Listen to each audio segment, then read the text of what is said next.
Barrister की पढ़ाई की विदेश में, लेकिन नहीं, उन्होंने क्या सोचा कि हमें देश के लिए, देश को आजाद कराना।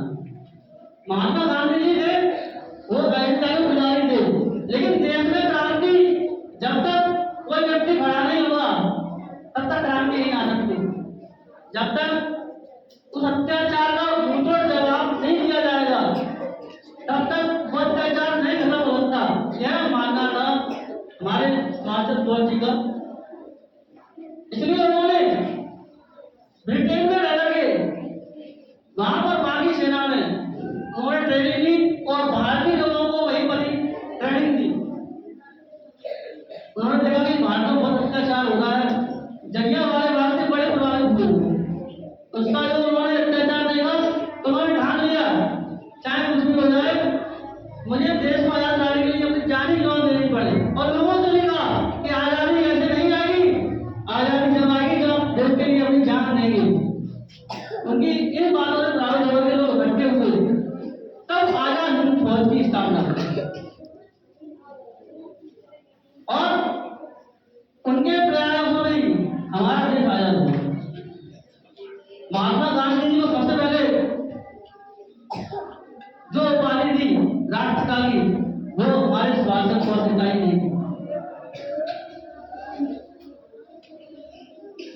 सुभाष चंद्र बोस जी ने देश के लिए जो काम किया वो अपने आप में एक महान कार्य है। जैसे कहने बताया कि सुभाष चंद्र बोस की मृत्यु पर आज भी संशय है, लेकिन असल में देखा जाए सुभाष चंद्र बोस जी के जो फैसले थे उनसे गांधी जी प्रसन्न नहीं थे।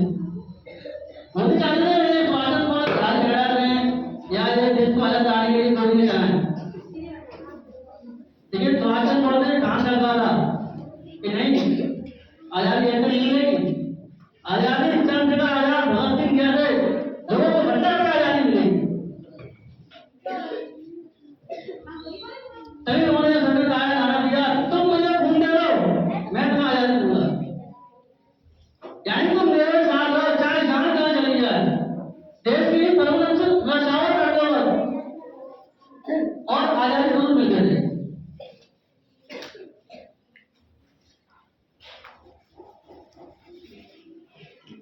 इसके बाद में सुभाष चंद्र बोस जी जर्मनी में थे।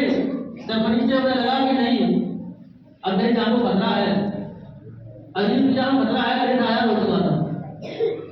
और उसके बाद जब वो आज तक उनको पता नहीं चला, जैसे ने बताया कि वो मर गए कि क्या नाम है, ये कि वो जर्मनी के रास्ते रूस में चले गए थे और रूस में जाकर के उन्होंने अपने प्राण त्याग दिए।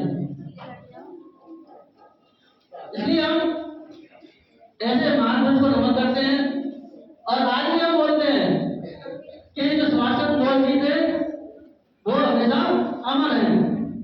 जय हनुमान जी हमारे है ना, इन सुभाष चंद्र बोस का कोई सबूत ही नहीं आएगा।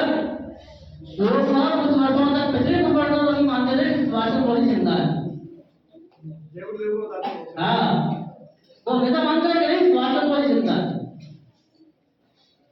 तो इसलिए पूरा विद्यालय ऐसे महान पुरुष को नमन और वंदन करता है। इसी के साथ मैं अपनी वाणी को विराम देना चाहूंगा और विद्यालय की बच्ची ने कार्यक्रम में भाग लिया है, सरस्वती वंदना है, आज सरस्वती पूजन भी है, जो मेरी बेटी भी है, अभी वो सीखी रही है। यदि आप सब लोग आराम से सरस्वती का दिन है तो उसका अभ्यास भी हो जाएगा और एक आपको अच्छा थोड़ा बहुत ठीक ठाक देखने को मिलेगा। यदि आप अपने भाई को नाम देता हूँ, धन्यवाद।